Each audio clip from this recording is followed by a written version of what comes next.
Okay, welcome to another video. Recently, I crashed my drone, and I keep my drone in these boxes. Took me about a week to get it out of a tree, and in the meantime, my new drone showed up. So, yeah, it seemed to work quite fine, everything like that. For a whole bunch of different reasons, the new drone was worthwhile. In any case, I have sold the old one. I went to do a final test flight before handing it in today, and I flew it with the other drone. I had the other drone film this one, and it was a bit of fun until I worked out that the gimbal wasn't working quite right. So now I need to investigate what's wrong with the gimbal. So it keeps claiming the gimbal is stuck when it tries to do a calibration. Now, I'm not sure how much of a knock the gimbal got coming out of the tree, but it did seem to work just fine afterwards. I have footage of all of that happening. So let's see what this does at boot up. We'll see if this works or if it was just because it was laying in the grass. See, that seems like it's going a little bit too far there. See, that's not right. Doesn't normally go that far around. And see, now it's not doing its thing, and this gimbal is a bit stuck. It's just turned the whole gimbal off. So it's declared that the gimbal is stuck. Now I have a couple of theories. Maybe it's broken something in the gimbal, like broken one of the stoppers. But what I'm going to do is I'm going to grab the new one out, and we're going to have a look at how it behaves. So let's have a look at how this one behaves when it boots up. Note the different filters I have fitted to this one. Okay, so it comes around, doesn't go nearly all the way as far. Okay. So that suggests me there's a difference in the range of movement. Those LEDs seem considerably brighter than the other one. Turn off, please. Okay, so we both have them flipped. Let's see what traverse angle we get here. So this can go back there, this can go back here, and it can go all the way around. That is actually too far. That shouldn't be able to go all the way around that far. That would suggest something's broken. Now, in terms of that axis is about right. That axis is about right. How far around can we go in that direction? Can't go all the way around. Or can't, it stops there. So that axis is okay. This axis, it never actually stops there. So that will throw it out of calibration, I would suggest. So I'd say potentially something on the side here. I've seen some of the disassembly videos already on YouTube. Having never opened these before, I'm not entirely sure, but I think there's stoppers in these axes here that prevent it from going all the way around there, and I think that's probably all that's happened. So I might have a little theory. If I can stop it right about there, if I can put something in there to stop that, that might actually calibrate properly. So let's see if I can do this right. I'll wait for it to do a calibration here. It goes that way too far first. Let's see if we consider if it's normal there. Yeah, see, it's activated the motor now, and it's turned that gimbal on, although that gimbal motor might be knackered. Now it's keeping it balanced. Okay, so I'd say the stopper's just out of whack. That's nice news. Probably means I don't have to pay a couple of $100 for a whole new gimbal. Okay, so the last time we did this, I took this base plate off and just tucked that plastic piece back in that wasn't quite right. Now we're going to use a hex driver here to remove these 6 screws. Now, when I had to do this the first time, there was some tamper-proofing goo in 1 or 2 of those screws. I had to remove that, and I'm going to use a magnet here to suck the screws out of the hole. Fortunately, they are magnetic. Now that will allow us access to that plastic piece, and then I'm pretty sure, looking at the teardown video I'm watching, which I will put that link in the description if I remember, to the video I'm using to learn to do this. Because, fun fact, a lot of my videos, it's the first time I've ever encountered something that I'm fixing, and often I can't find information on how to fix those things, so I do a video on it myself. And then, the bit that was causing me to stutter a bit is all the experts come out of the woodwork that were nowhere to be found before that and tell me all the things I'm doing wrong. And yeah, well, Had that information been easy to find beforehand, I would have probably done it. Okay, got our screws out. We can take our base plate off. This has the LED in there with the contacts, which are just little spring contacts. That's handy because that's like a nice little auxiliary output I reckon I could exploit. Now we have 1, 2, 3 and 4 screws here for the gimbal. I can see from the video that this could be a delicate removal, and there are delicate little connectors, so we are going to be gentle. This screw seems to be the same length as all the rest. I do like when manufacturers use the same length screws for everything. But yes, this plastic piece being out of whack does suggest that that gimbal took a little bit of a hit on the way down, which actually I was watching it and I am quite confident that it did. Okay, in the video I'm watching, he removes this camera assembly and these 2 connectors there. I don't see that I need to do that. This piece was the piece that I believe is broken. I think that has to come out in order to do it. Let me rewatch the video.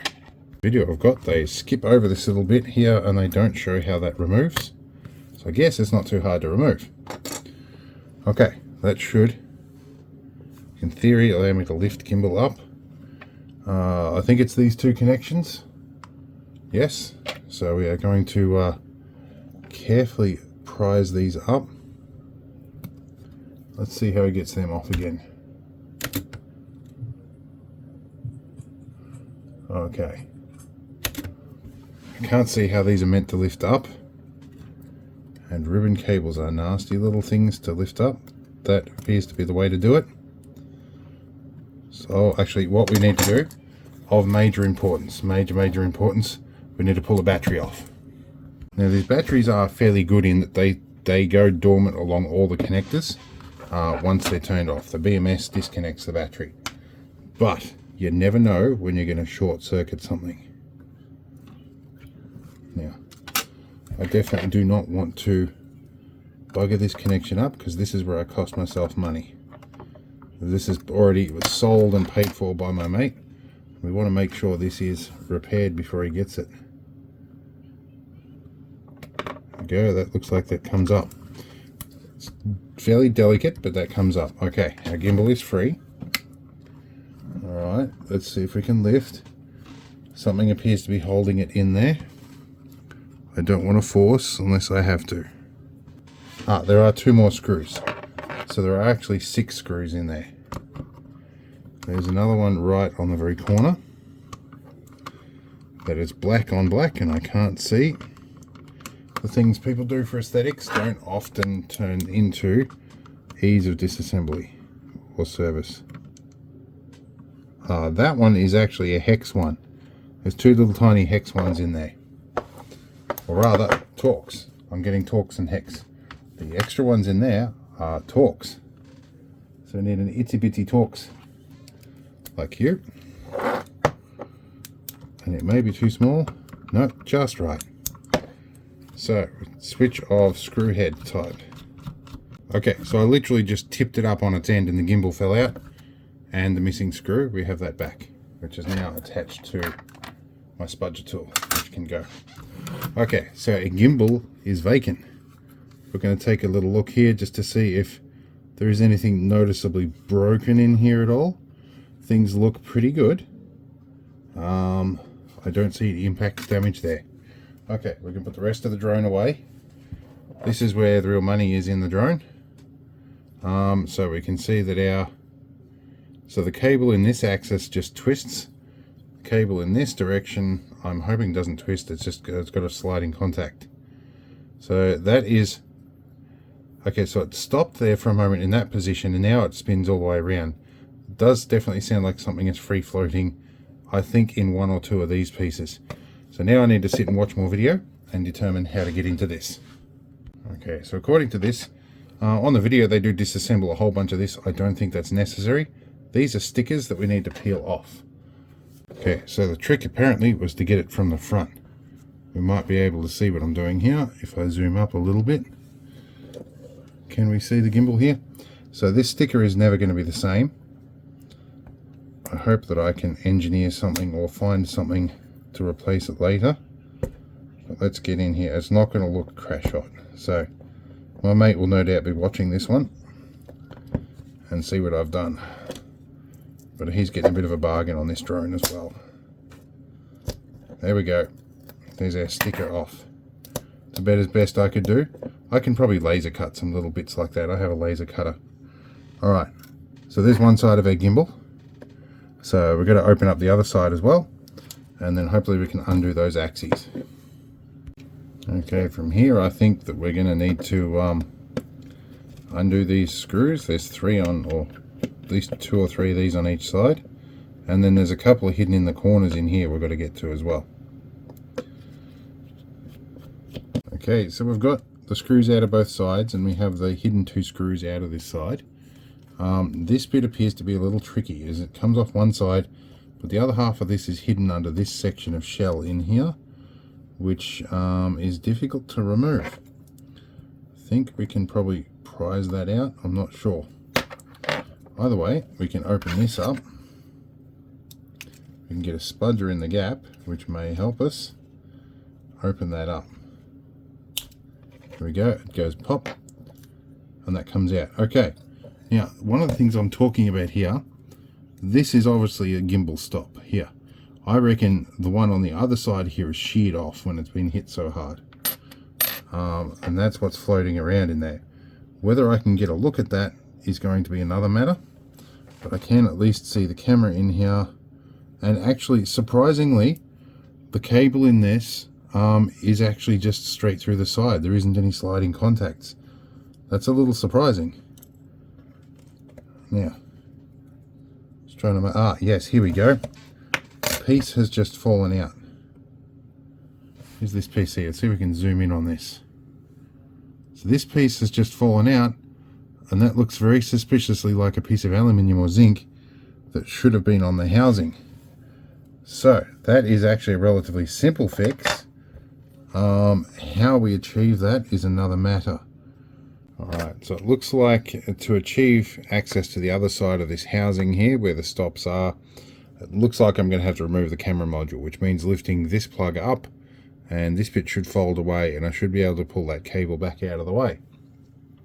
Okay, I found where this piece busted off, and good news, it is reasonably accessible. It is this little piece here. Now, given the amount of force that's normally on that, I can probably get away with just simply putting a bit of glue on that and gluing it back in. I think it's certainly worth a shot, because it really isn't taking a lot of force. And but I do know the piece that I need to replace now. So that is a piece I'm pretty sure I can buy online. I can get these gimbal arms. So that piece would be relatively easy to replace were it not for the fact that there's a cable threaded through it. I think these are skinny enough that I could fold it up and poke it through that hole. So I think that's possible to do. So I will look for one of these original pieces, but in the meantime, we're going to glue that back in. This is going to be one long cut that I will have to cut, oddly, because of the hands that I'm going to need to do this. Okay, so off camera down here, where are we? I have my piece lined up in the orientation it needs to be to go back in. And I have a pin here, and I have some quality Loctite.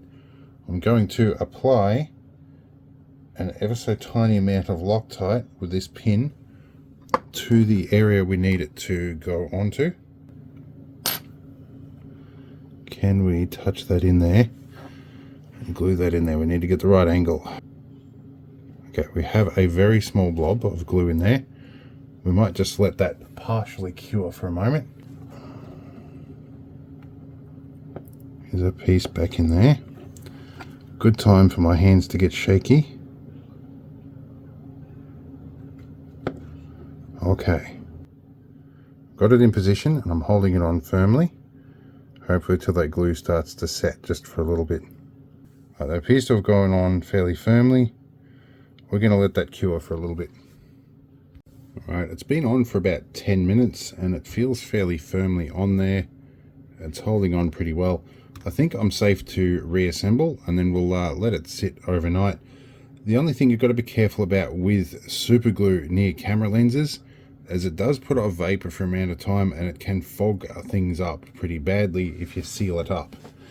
So I'm actually pretty tempted to just put this connector back on, assemble this, but leave the back open for the night, and probably reassemble the rest of it in the morning and minimize the chance of getting goo in there. I also noticed the thermal pad on the back of here goes on the back of that. I might put the tiniest little bit of thermal paste on there when I put it back together, just to help, because I think that thermal pad may not be quite correct.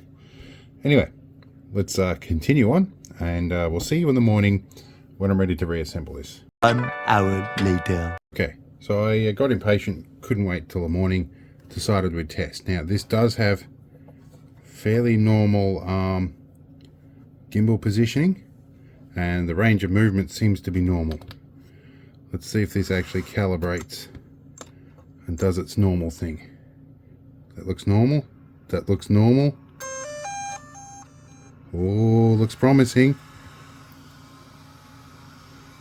Oh, something's still not quite right there. It's given up on the gimbal. Let's give it another shot at that.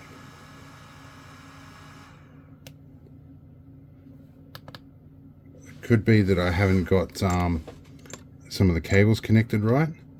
That looks good. That looks good. That still looks fairly normal. Oh, has it? Ah! It's calibrated and it's working right. That's good. We'll give it another cycle, and then we'll connect the controller up. We might do a gimbal calibration. Okay, now let's see here. Can we run the gimbal down and back up? Or we can pick the drone up and we can rotate the drone around everywhere, and our gimbal looks to be working pretty well. Can we go? Let's go all the way down to its maximum. Yes, we can go all the way up. Now normally we'd go up to 90 degrees, but I have enabled over scanning so you could potentially see the props. That's working pretty normal. I'm very, very happy with that. Alright, so this is the Air 2S working again, and yeah, I'm glad to have had this one working, not have to spend money on it so much. But yes, I have been completely honest and open with the new owner of exactly what's going on. They will see this video. I've offered to refund a bit of money, or all of it if they have changed their mind. So I'm not deceiving anybody with this. I'm being above board, but it appears to work just fine. So all good, and we know the bit to put back on it next time. Okay, we'll see you later, and I hope this helps somebody with their drone. See you in the next video. Hopefully it'll be something like a Land Rover.